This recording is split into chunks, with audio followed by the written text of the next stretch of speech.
Bienvenido a Terror en la Historia. ¿Sabías que los monstruos no solo existen en los cuentos, sino también en la vida real? Hoy, viajaremos por el tiempo para conocer una historia verdadera que te helará la sangre. Asegúrate de quedarte hasta el final y sentirás cómo la adrenalina recorre todo tu cuerpo.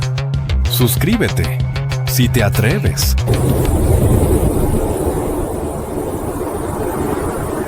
Su nombre se convirtió en sinónimo del horror. Jeffrey Dahmer, el carnicero de Milwaukee. El hombre que hizo temblar a todo Wisconsin. Detrás de su rostro tranquilo, se escondía un depredador que desafió los límites de lo humano. Hoy, en Terror en la Historia, descubrirás 20 sucesos poco conocidos del caníbal de Milwaukee. Secretos tan oscuros que ni los documentales más conocidos se atreven a mencionar. Comencemos. Suceso número 1. El secreto macabro del cobertizo. La ciencia que dio a luz al monstruo. Desde muy joven, Jeffrey Dahmer mostró una fascinación por los animales muertos. No era una simple curiosidad, sino una obsesión con la disección y la conservación. Su padre, Lionel Dahmer, un químico, le enseñó a Jeffrey cómo limpiar huesos con ácido y conservarlos. Pensaba que su hijo lo tomaba como un interés científico. Mientras otros chicos jugaban, él se dedicaba a recoger restos de animales atropellados. Ardillas, perros, gatos, los llevaba al cobertizo familiar para desollarlos, diseccionarlos, disecarlos y blanquear sus huesos con sustancias químicas. Este hobby macabro, normalizado por su entorno, fue la semilla de su patología de coleccionar y preservar partes de cuerpos. Este laboratorio de terror le dio a Dahmer el conocimiento y la práctica de la anatomía que, tiempo más tarde, aplicaría con una precisión escalofriante en sus víctimas, ya que este método lo utilizaría como base para eliminar pruebas humanas años después. Suceso número 2. La obsesión aumentó en la clase de 9º grado, un momento clave en su desarrollo patológico. Si queremos buscar el punto de inflexión en la mente de Jeffrey Dahmer, debemos regresar a su época escolar. Dahmer admitió que su interés por la disección y el control de cuerpos muertos se intensificó dramáticamente después de una clase de biología en 9º grado. El detonante fue la disección de fetos de cerdo en clase. Este acto, visto como normal por sus compañeros, encendió en él una fascinación anormal y oscura por las entrañas, el desmembramiento y la forma en que los organismos pueden ser manipulados y conservados. Fue un momento aparentemente inofensivo que le dio el permiso mental y el conocimiento inicial para canalizar sus fantasías violentas hacia una exploración física, poniendo una base macabra en su educación. Suceso número 3. Su primer impulso asesino fue a los 14 años. A los 14 años, Jeffrey Dahmer caminaba por la carretera cuando vio a un joven corriendo. En su mente le apareció una idea repentina. ¿Y si lo golpeo y me quedo con él? Desechó la idea, ya que en ese entonces todavía era muy joven, pero ese pensamiento nunca se fue. Años después, confesaría que ese día y en ese instante entendió que algo dentro de él había despertado, algo que jamás iba a poder apagar. No se sabe si una cirugía que le fue practicada años antes, cuando aún era pequeño por una hernia doble en el escroto, pudo haber influido en su preferencia sexual o su conducta criminal temprana. Según Lionel Dahmer, su hijo no volvió a ser el mismo después de esa operación.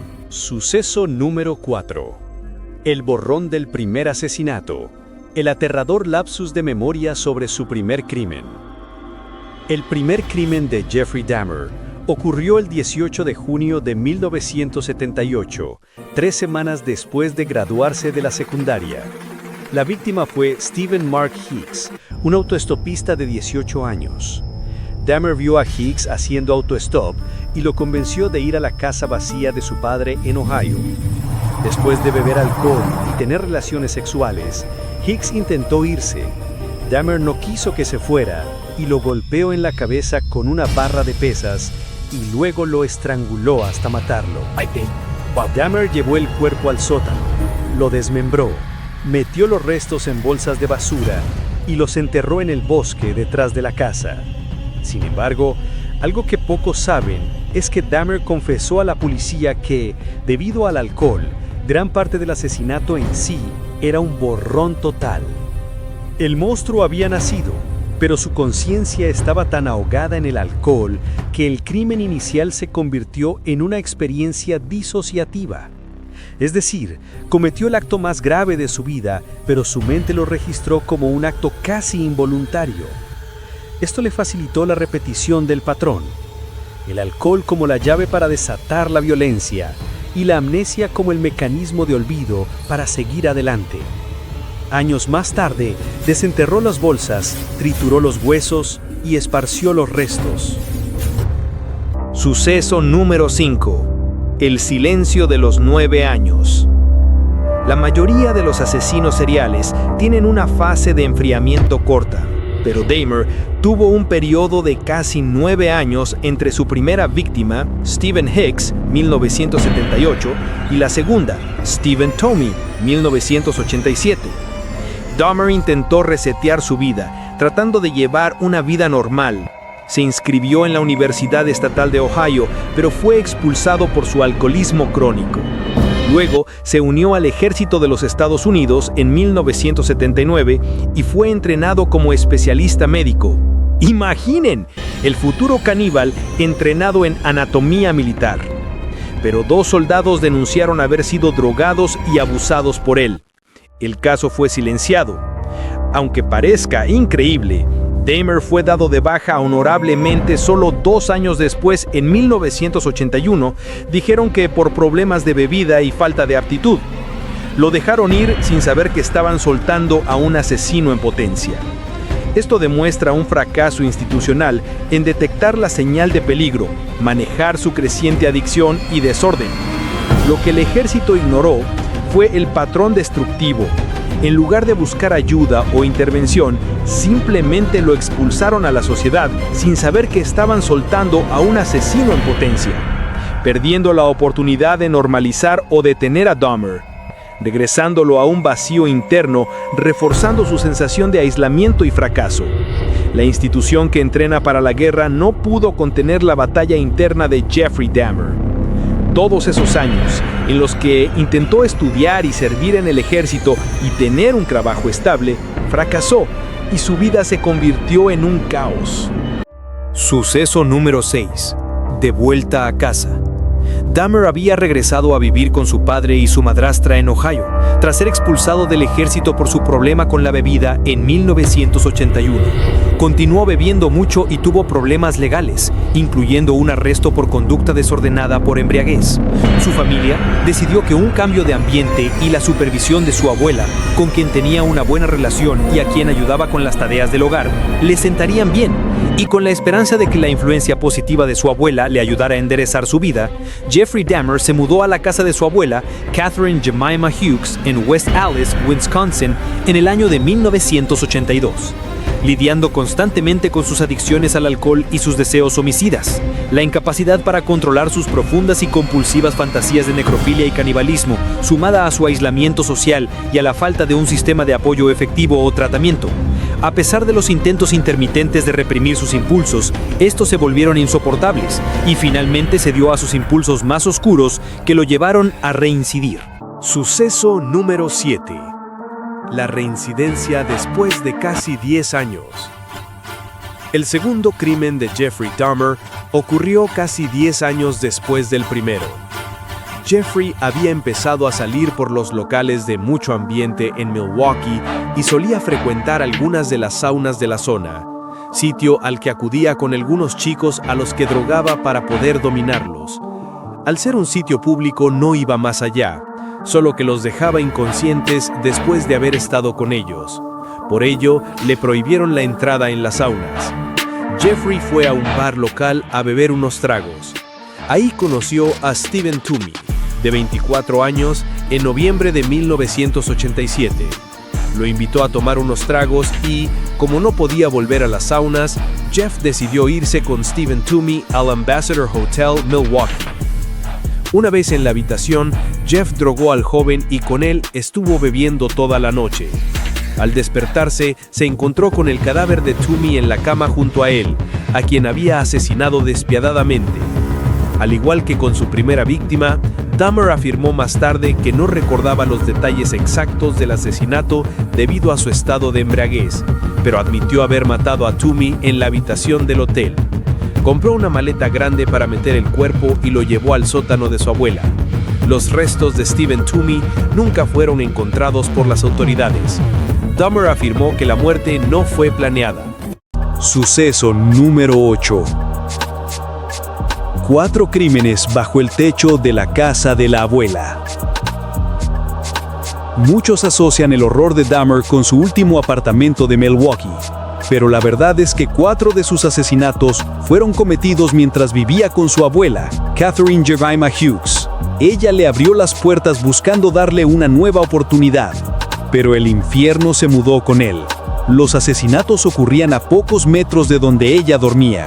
El monstruo de Milwaukee no solo escondía los restos, sino que el olor químico, resultado de sus macabros experimentos de disolución, se hizo tan fuerte que su abuela se quejó constantemente. El primer homicidio en la casa de la abuela y el tercero en su haber de Jeffrey Dahmer fue el de Jamie Doxtator, de 14 años, quien, escapando de su padrastro abusivo, se fue de su casa el 16 de enero de 1988, pero 2 días después, se encontró con Jeffrey Dahmer en una parada de autobús cerca de un bar en Milwaukee. Dahmer atrajo a Jamie a la casa de su abuela, donde vivía en ese momento, ofreciéndole dinero para posar para fotos desnudo. Tuvieron actividad sexual, tras lo cual Dahmer drogó a Doxtator con pastillas para dormir. Mientras Jamie estaba inconsciente, Dahmer lo estranguló en el sótano, conservando ahí su cuerpo durante una semana. Jeffrey Dahmer conoció a su cuarta víctima, Richard Guerrero, en un bar de Milwaukee llamado The Phoenix. Los hechos ocurrieron el 24 de marzo de 1988. Dahmer, siguiendo su modus operandi habitual, le ofreció $50 a Guerrero, de 22 años y ascendencia mexicana, a cambio de posar para unas fotos desnudo.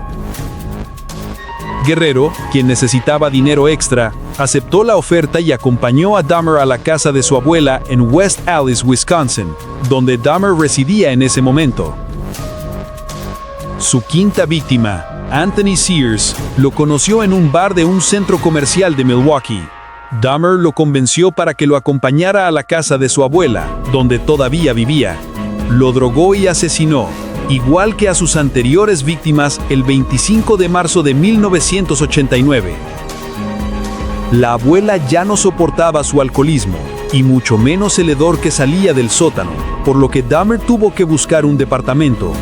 Se mudó un tiempo, donde cometió los crímenes de su sexta y séptima víctima, para regresar un corto tiempo después y ejecutar el que sería el último crimen que cometería en la casa de su abuela, el de su octava víctima, Ernest Miller, de 22 años, a quien conoció fuera de una librería en septiembre de 1990. Ernest aceptó acompañarlo hasta la casa. Ya ahí, Dahmer le cortó el cuello, conservando sus bíceps en el congelador. Suceso número 9. La mudanza y sus experimentos. Dahmer se mudó a su propio apartamento en mayo de 1990 a la calle 25, número 235 norte en Milwaukee, llevando consigo una caja con algunos restos de sus víctimas. En este departamento el horror se multiplicaría sin control. La primera víctima que mató ahí fue Raymond Smith, mejor conocido como Ricky Vick, de 33 años, el 20 de mayo de 1990. Este era su sexta víctima, y en junio del mismo año, quien también moriría a manos de Dahmer sería su séptima víctima, Edward W. Smith, de 28 años, quien en ese momento era modelo. En septiembre de 1990, llevó a su octava víctima, a Ernest Miller, de 22 años, a casa de su abuela.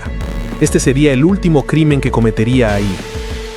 A todos ellos los había conocido en algún lugar cercano a un bar que frecuentaba habitualmente, o dentro del mismo bar donde buscaba víctimas que le dieran placer para luego asesinarlas. Conservaba algunas partes de sus cuerpos para luego blanquearlas, otras las guardaba en la nevera para luego cocinarlas y comerlas. Su objetivo final, más allá del asesinato, era la posesión permanente. El matar no era suficiente para Dahmer, él anhelaba la posesión eterna. Quería que sus víctimas permanecieran a su lado en un estado de sumisión total.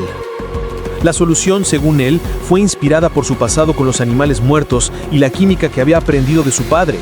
Fue el llamado experimento del zombie. Intentó en varias ocasiones perforar el cráneo de sus víctimas mientras estaban inconscientes, para luego inyectarles agua hirviendo o ácido, buscando dejarlos en un estado vegetativo y obediente para que les sirvieran en lo que él quisiera y no se fueran. Así siempre estaría acompañado. Pero estos intentos fallaron, pues al cabo de unas horas, estas inyecciones les causaban la muerte. Este detalle revela que su motivación iba mucho más allá del placer sexual o el canibalismo. Era un deseo patológico de borrar la voluntad de otro ser humano y convertirlo en un compañero inmóvil y permanente. Después de asesinarlos, no los veía como cuerpos, los veía como compañía. Se sentaba junto a ellos, veía televisión, les hablaba y les decía: mientras estén aquí, no estoy solo. Suceso número 10. El engaño del novio perfecto. La máscara de la normalidad para los vecinos. Una de las facetas más tenebrosas de Jeffrey Dahmer era su habilidad para mantener una máscara de normalidad. Sus vecinos del infame apartamento de la calle 25 lo describían como un hombre silencioso, educado y extrañamente atractivo. Algunos incluso pensaron que estaba en una relación estable, ya que veían a hombres entrar a su apartamento a menudo de madrugada. Dahmer se había autoconvencido que, si lograba parecer el novio perfecto, llevando a hombres a su departamento, nadie sospecharía de sus planes. Su fachada de vecino tranquilo fue tan efectiva que, incluso después de que los olores fétidos y los ruidos extraños se hicieron evidentes, muchos atribuyeron el problema a otros apartamentos de los lados o simplemente a la supuesta desidia de Dahmer como alcohólico. Esta máscara fue su mayor arma para pasar desapercibido y así poder seguir con sus crímenes. Dahmer continuó matando. El 24 de septiembre de 1990, llevó a su departamento a su novena víctima, David C. Thomas, de 23 años, corriendo la misma suerte que los anteriores. La 10ª víctima de Jeffrey Dahmer fue Curtis Strauger, quien acababa de perder un trabajo como auxiliar de enfermería, pero soñaba con terminar con la universidad y convertirse en modelo. El 18 de febrero de 1991, Dahmer se acercó a Curtis en una parada de autobús, en los exteriores de la Universidad Marquette, le ofreció dinero a cambio de fotografiarlo y, como al resto de sus víctimas, lo drogó, redujo y asesinó en su apartamento. Suceso número 11. La denuncia de la vecina y el olor a muerte ignorado por la policía. Pero lo más aterrador fue el fracaso de las autoridades al ignorar advertencias explícitas de la vecina de Dahmer, Glenda Cleveland. Ella no solo sospechaba del olor, sino que activamente intentó que se hiciera algo. Glenda y otros vecinos se quejaban de un olor a carne podrida tan intenso que les quemaba los ojos y les impedía respirar. Glenda llamó repetidamente a la policía de Milwaukee. En una de sus llamadas le dijeron que Dahmer, al ser un hombre blanco y su edificio estar en un barrio predominantemente de minorías, quizás los vecinos solo estaban siendo problemáticos. Las autoridades no solo ignoraron los avisos, sino que, en esencia, desestimaron la preocupación de una mujer de color que vivía en un barrio humilde, lo que permitió que Dahmer continuara su matanza protegido por la indiferencia y, según algunos, el prejuicio policial. El olor a muerte era una advertencia a gritos que nadie quiso escuchar. Errol Lindsay, la 11ª víctima de Jeffrey Dahmer, tenía 19 años al momento de ser captado por Dahmer cuando se dirigía a hacer un recado para su familia. Además de ser torturado en un experimento espantoso, el asesino perforó y vertió ácido clorhídrico en su cabeza con la intención de dejarlo en un estado vegetativo. Luego lo asesinó, aunque conservó su cráneo. La 12ª víctima de Dahmer fue Anthony Tony Hughes, de 31 años. Dahmer conoció a Tony en el bar llamado Club 219, con quien interactuó escribiendo en una libreta ya que Tony era sordomudo. Él quería ser modelo y encontrar una pareja estable. El 24 de mayo de 1991, Tony, que ya se había hecho amigo de Jeffrey, lo visitó para tomar una copa. Después de ver una película, Jeffrey lo drogó para después asesinarlo. teniendo su cuerpo al lado de su cama por varios días. Después se deshizo de su cuerpo, conservando su cráneo. Suceso número 12. La oportunidad perdida. El incidente de Conerak Sintasompón. La víctima 13ª. Este es quizá el secreto más doloroso y conocido, pero su contexto sigue siendo vital. En mayo de 1991, Dahmer, siguiendo su plan habitual, drogó y abusó mientras estaba inconsciente de Conerak Sintasompón. Era de tan solo 14 años de edad, tras lo cual le entraron ganas de bajar al bar a tomar una cerveza. Mientras estaba bebiendo, Sintasompón volvió en sí y escapó de la casa, muy aturdido por los somníferos, el alcohol y la trepanación, ya que Dahmer le había hecho un agujero en la cabeza con un taladro y había vertido ácido directamente a su cerebro. A sus gritos, los vecinos llamaron a la policía. A las 2 de la mañana, al salir del bar, se encontró a Sintasompón sentado desnudo en la acera rodeado de policías, que se interesaban por su estado. Dahmer los convenció de que se trataba de su amante, que estaba borracho, que solo había sido una pelea doméstica, pero que ya todo estaba bien y que él lo cuidaría. A pesar de que la víctima, desorientada y desnuda, estaba visiblemente traumatizada y sangrando, los oficiales aceptaron la palabra de Dahmer y los propios agentes le ayudaron a meterlo en su apartamento, puesto que Sintasompón, que apenas podía articular palabra en inglés, aún tenía suficiente voluntad como para no querer volver allí. Los policías echaron un vistazo superficial y cuando vieron fotografías de ambos en posiciones sexys, fotos que Dahmer había tomado antes de drogar a Conerak, creyeron su versión. La policía, en lugar de investigar la situación o la edad de la víctima, se retiró sin dar importancia a la situación. Minutos después de que la policía se fuera, Dahmer, ya solo con Conerak, lo mató. Fue el error policial más crítico y trágico de toda la saga, costándole la vida a un menor que estaba pidiendo ayuda a gritos. Y nadie, ni la propia policía, lo quiso escuchar. Los policías fueron destituidos cuando se detuvo al criminal. Suceso número 13. Las últimas 4 víctimas de Jeffrey Dahmer. El patrón de Dahmer en 1991 era el mismo: atraer hombres jóvenes principalmente de bares o centros comerciales, drogarlos en su apartamento, asesinarlos y luego desmembrar y conservar partes de sus cuerpos. Víctima 14ª. Dahmer conoció a Matt Turner el 30 de junio de 1991, un joven afroamericano de 20 años, poco después de que su anterior víctima huyera. El chico de 14 años, Conerak Sintasompón, quien fue devuelto a Dahmer por la policía. Dahmer lo convenció de ir a su apartamento. Una vez allí, le sirvió una bebida con droga. Después de que Turner quedó inconsciente, Dahmer lo estranguló hasta la muerte. El esqueleto de Turner sería encontrado más tarde por la policía en el apartamento. Víctima 15ª. Jeremiah Weinberger, de 23 años, era de Milwaukee. Dahmer lo encontró y lo atrajo a su apartamento el 5 de julio de 1991 con las mismas promesas de alcohol o dinero. Siguiendo su modus operandi, Dahmer drogó a Weinberger con sedantes, luego lo asesinó por estrangulamiento. Los restos de Weinberger también fueron recuperados en el apartamento 213. Víctima 16ª. Dahmer conoció a Oliver Lacey, de 23 años, el 15 de julio en un bar. Lacey había estado bebiendo y Dahmer se aprovechó de su estado, convenciéndolo de ir a su casa con la promesa de tomar fotografías. Una vez en el apartamento, Dahmer le ofreció una bebida con una dosis letal de sedantes. Cuando Lacey quedó inconsciente, Dahmer procedió a asesinarlo. Este caso fue particularmente oscuro, ya que Dahmer no solo asesinó a Lacey, sino que intentó conservar la cabeza para sus propósitos necrológicos y se obsesionó con su cuerpo. Víctima 17ª. Joseph Bradehoft. Dahmer conoció a Joseph en una parada de autobús cerca del campus de la Universidad de Marquette en Milwaukee, Wisconsin. Joseph, de 25 años y padre de 3 hijos, se dirigía a una entrevista de trabajo el 19 de julio de 1991. Dahmer lo convenció para que fuera a su apartamento con la promesa de dinero a cambio de posar para fotografías. Una vez allí, Dahmer drogó, estranguló y desmembró a Breidehoff. Suceso número 14. La huida y la captura de Dahmer.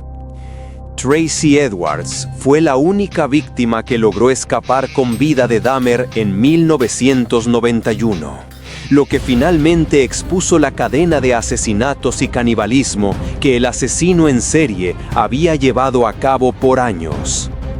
Jeffrey Dahmer conoció a Tracy Edwards en la calle. Tenían interacciones casuales y amistosas en Milwaukee, Wisconsin.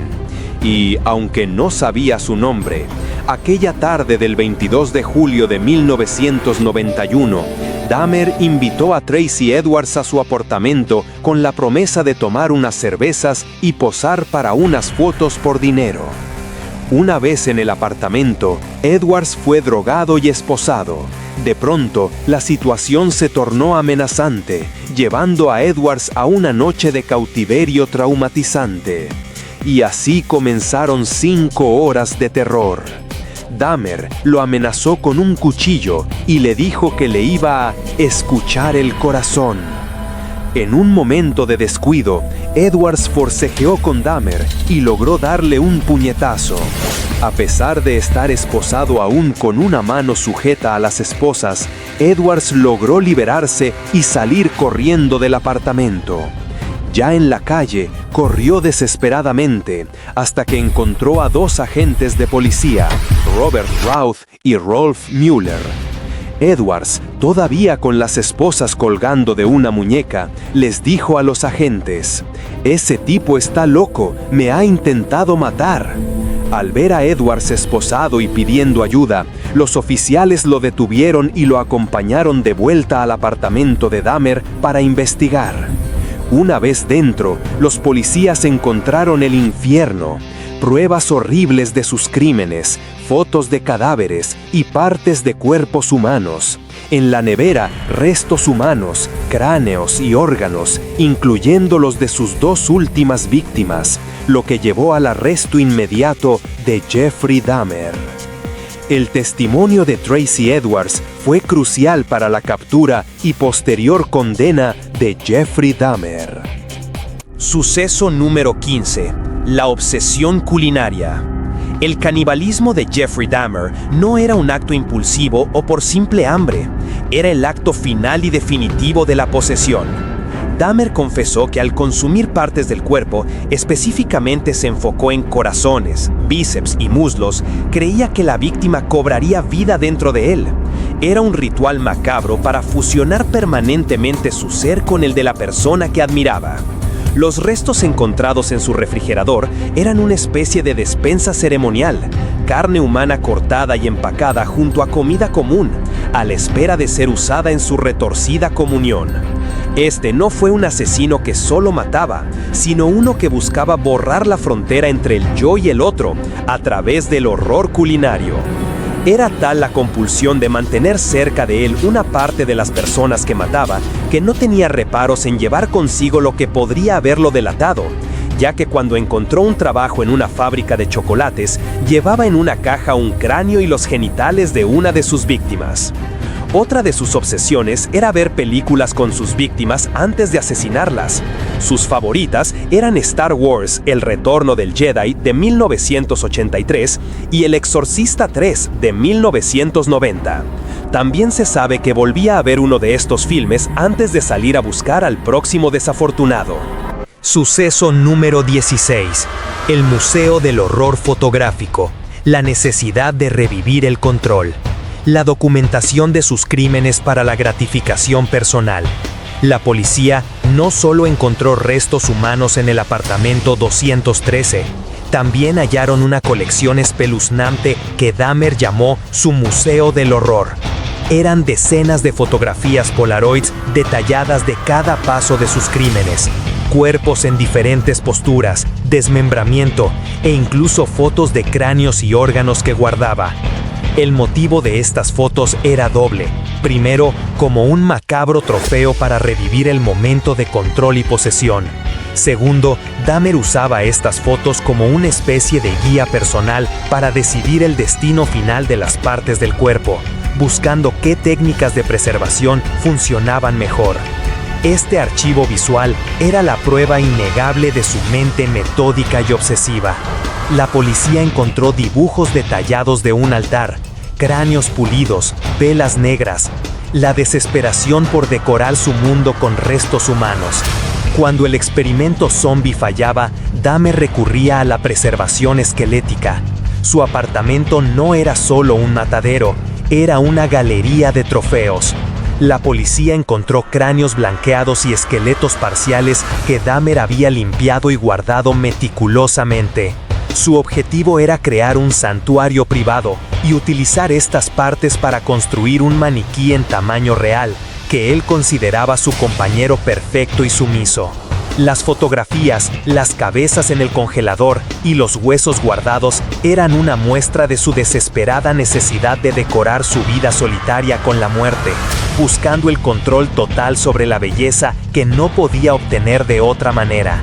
Quería crear un lugar donde sentir la energía de quienes él creía que le pertenecían. Lo arrestaron antes de terminarlo, pero ya tenía todo preparado. Suceso número 17. El escándalo del juicio. La frialdad de Dahmer ante el sufrimiento de las víctimas y su destino legal. El juicio de Dahmer en 1992 fue un circo mediático, pero el verdadero drama fue la batalla legal sobre su cordura, ya que trataron de alegar locura. La defensa no negó los crímenes, sino que argumentó que era legalmente demente, incapaz de distinguir el bien del mal. Dahmer, a pesar de lo horrendo de sus actos, se mostró frío y lúcido durante el proceso. En los interrogatorios, fue educado y calculador. Describía cada crimen con serenidad. Cuando le preguntaron si sentía culpa, respondió: "No sé si siento culpa o simplemente tristeza por haber nacido así". Nunca lloró, nunca pidió perdón. El jurado finalmente lo declaró legalmente cuerdo, lo que significaba que él sabía que sus actos eran incorrectos, pero eligió hacerlos de todas formas. Esta decisión, que le impuso 15 cadenas perpetuas, fue un rechazo a la idea de que la extrema maldad debe ser igual a locura, sentando un precedente judicial escalofriante. La condena total para Jeffrey Dahmer fue 15 cadenas perpetuas, más de 900 años de prisión, un número que es, en sí mismo, un mensaje de la sociedad a la magnitud de sus crímenes. ¿Por qué una sentencia tan enorme? En el sistema legal estadounidense, las condenas por cada víctima se suman, garantizando que el condenado nunca tenga la posibilidad de salir en libertad condicional, incluso si el sistema de un solo estado cambiara. Esta sentencia múltiple fue la declaración final de la justicia de Wisconsin. Jeffrey Dahmer no solo había perdido su vida, sino muchas vidas futuras. Una condena simbólica que aseguraba que la oscuridad que él representaba sería encerrada para siempre. Suceso número 18. El padre, su confidente en prisión. La difícil relación y la búsqueda de una respuesta científica. Tras el arresto, la vida de los padres de Jeffrey se convirtió en un infierno público. Un secreto poco divulgado es la relación que mantuvo con su padre, Lionel Dahmer, incluso después de la condena. Lionel, un químico de profesión, visitaba a Dahmer regularmente en prisión, pero con un objetivo particular: intentar encontrar una explicación científica y biológica a la maldad de su hijo. La búsqueda de Lionel, documentada en su libro, era la de un padre que se culpaba. Analizando la propia infancia de Jeffrey y buscando señales genéticas o químicas, Dahmer padre se convirtió en una especie de biógrafo involuntario del mal, tratando de entender cómo su curiosidad científica juvenil se había transformado en parafilia y canibalismo. Suceso número 19. La conversión. Su búsqueda de espiritualidad contra el desprecio de sus crímenes. Ya en prisión, Jeffrey Dahmer se reunió con el capellán de la prisión, el pastor Roy Radcliffe, y experimentó una especie de conversión al cristianismo. Fue bautizado en una piscina de plástico improvisada dentro de la cárcel, pero lo que resulta profundamente inquietante es que, a pesar de su supuesta fe, en su celda se encontró un póster con un título escalofriante: caníbales anónimos. Esto sugiere que, incluso detrás de las rejas y con un supuesto arrepentimiento, el impulso caníbal no había desaparecido. Simplemente se había convertido en una adicción que debía manejar, no en una maldad que debía extirpar.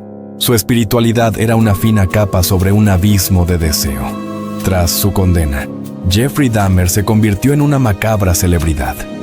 Comenzó a recibir cientos de cartas, el llamado correo de admiradores, algunas de las cuales eran propuestas amorosas o incluso matrimoniales. Peor aún, recibió dinero. Hubo quienes le enviaban cheques o billetes pidiéndole artículos autografiados, fotos firmadas e incluso trozos de su ropa de prisión. Este fenómeno, conocido como murderabilia, expuso la perturbadora fascinación de una parte de la sociedad por el mal. Dahmer, con una pasividad fría, firmaba y enviaba estos artículos, beneficiándose económicamente de la glamorización del horror que él había perpetrado, y asegurando que su legado no moriría en el olvido. Suceso número 20. El asesino del asesino. La negligencia del sistema carcelario. El 28 de noviembre de 1994, la historia de Dahmer terminó de la forma más brutal. Fue asesinado a golpes en el gimnasio de la prisión por un compañero de celda, Christopher Scarver. Pero el secreto aterrador es la negligencia sistemática que permitió el ataque. Jeffrey Dahmer, el asesino serial más famoso de la época, estaba a menudo sin la supervisión adecuada, a pesar de las obvias amenazas. Los guardias de la prisión sabían del odio que generaba. Muchos creen que la falta de vigilancia no fue un error, sino una condena implícita por parte del sistema. En sus últimos días, decía frases inquietantes. Dios me perdonó, pero los hombres no lo harán.